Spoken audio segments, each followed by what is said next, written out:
This is the first internet hoax that gained a lot of attention and it caused a genuine concern on Pentagon. Also, I'm gonna talk about the dangers of hoax itself. Internet is truly a beautiful place. We could find anything in it, from lamest jokes, sad people, to porn. All sort of things are achieved on the internet. But as beautiful as it is, internet is full of misinformation, or it is called by the term hoax. There are many types of hoaxes, like there are the toxic conspiracy theories, deepfakes and fake news mills, and then there are good old-fashioned internet hoaxes, like the ones, the sort of fear-mongering, copypasta-esque warnings that came in the form of cryptically bolded email chains a decade ago, and today dot the social media feeds of your friends and relatives. But out of all the hoaxes, there is one hoax that pioneered all of the hoaxes. It is Kremvax. Well, it began in the 1st of April 1984, on the April Fool's Day.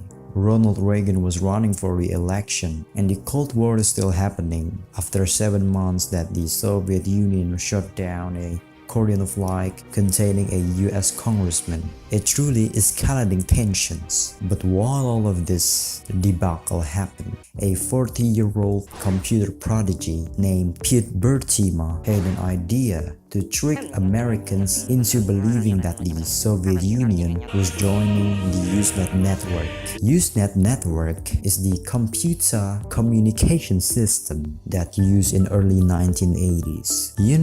Back in 1984, the internet wasn't much. The internet was something totally new that people back then probably thought it will never be as advanced as today. The World Wide Web hasn't launched yet until 5 years later. The people that is always actively online back then was probably a huge nerd. But a 40-year-old Beertema is a smart guy. He is a long-time Center of Mathematics and Computer Science employee, and he founded the Netherlands country code domain.nl in 1986. Well, then he logged onto several Usenet groups and posted a message that looked to be from Konstantin Chernenko, or K. Chernenko. He was a leader of Soviet Union at the time. The message that Beertema sent was the following: from Chernenko at Kremvax.uucp, Sunday, April 1st. Well, today, this is at last the Socialist Union of Soviet Republics joining the Usenet network and saying hello to everybody. One reason for us to join this network has been to have a means of having an open discussion forum with the American and European people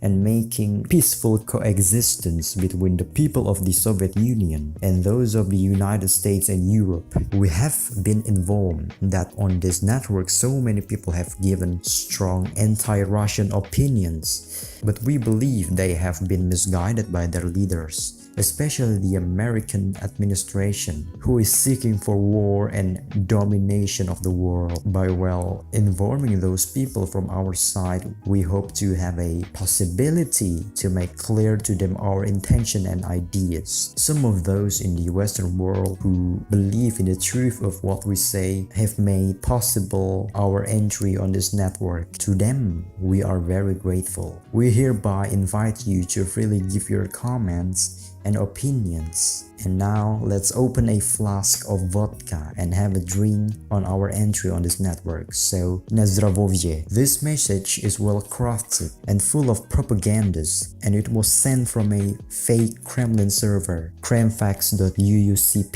Beertema quoted that lots of people immediately believed the whole story. They simply didn't look at the date. It was also because I had intentionally written it backwards. This message sparked many fear because the notion that Usenet might ever penetrate the Iron Curtain seemed totally absurd at the time. Beertema wrote on his own side that the idea of any form of network connectivity to any East Bloc country was unthinkable and considered a direct threat to US national security. Well, after that message has been sent, Beertema received an actual responses as the followings. Wow, is this for real? Honest to God, Russia? Gee, I never thought that I'd see it. Does this imply that Unix is behind the Iron Curtain? Is this for real? Can we have confirmation from someone who is recognized as being in a position to know, get out of our network?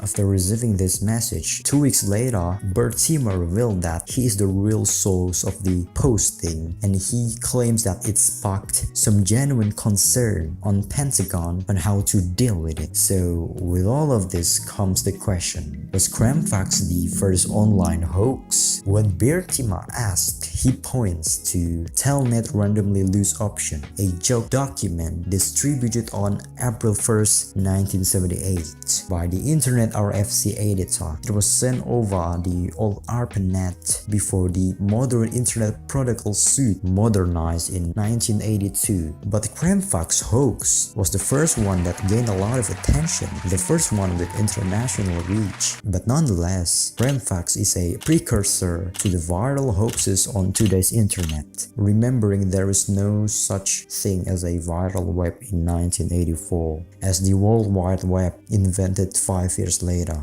But there was internet, sort of. This Kremvax hoax fits the modern hoax criteria, such as it originated in foreign country, it's from untrusted source, and usually involves a world leader. Like for example, there was a hoax from a couple months ago, like when Vladimir Putin dropped 800 tigers and lions over the country to push people to stay at home, or when Kim Jong-un allegedly feeding his uncle to dogs. Beertema doesn't see himself as a pioneer. He quoted, "People use all media that they can that are available for pranks." Funnily enough, his prank came truer than even he'd expected. In the early 1990s, as Cold War neared its end, Russia actually did join the Usenet. A programmer named Vadim Antonov connected the first Moscow-based site, demos.su, but users took it to be another joke.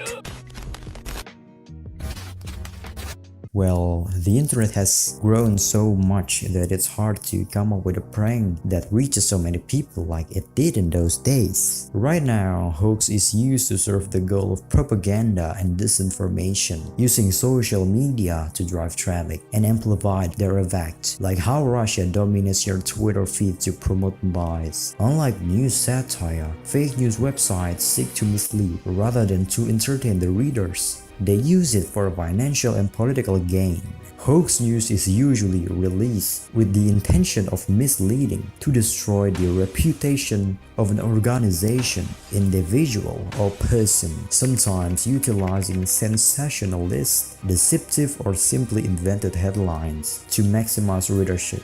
Likewise, clickbait reports and articles from this operation gain advertisement revenue. Hoaxes right now are so threatening and dangerous. The impact of this hoax, not a few who live the life of a human being, lost due to the news that the truth cannot be accounted for. Let's take the example from Momo Challenge. I basically don't need to explain what Momo Challenge is, but for those of you who doesn't know what it is a hoax and an internet urban legend that was rumored to spread through social media and other outlets. It was reported that children and adolescents were being enticed by a user named Momo to perform a series of dangerous tasks, including violent attacks, self-harm, and even suicide. This is when it becomes threatening. Evaluate. Use criteria to evaluate a source. In libraries, we often use the CRAP test to evaluate websites, and these criteria are useful for evaluating news as well. These criteria are: currency, is the information current? Relevance, is the information important to your research needs? Authority, who is the author, publisher, sponsor of the news? Do they have authority on the subject? Do they have an agenda? Accuracy, is the information supported by evidence? Does the author cite credible sources? Is the information verifiable in other places? Purpose. What is the purpose of this news? To outrage? To call to action? To inform? To sell? This can give you clues about bias. Google it. If you found out something via social media, you should take 5 seconds and just Google it. More often than not, a Google search will show if other reputable news sites are reporting on the same thing. If a fact-check website has already debunked the claim. If only biased news organizations are reporting the claim, in this case it may require more data.